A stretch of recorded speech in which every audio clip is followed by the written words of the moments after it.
And I grew up so I'm from Ireland, and I grew up in a time when Ireland was changing a lot in terms of going from being a very poor country to a very wealthy country. A perfect transition, of course.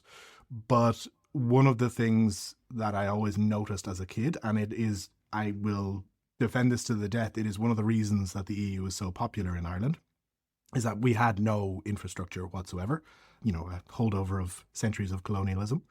And every single highway, every single bridge that was built had a sign with, partly funded by this European Union project and a big set of gold and blue stars on there. So I think people really associate it with positive change.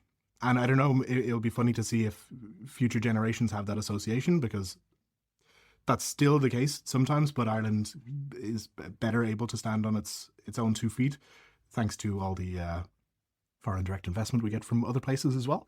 But yeah, I think that's something, I can really see the impact that the EU has had on my life, both in the sense now that I avail of freedom of movement, but also just the fact that it was completely transformative of the country I was in.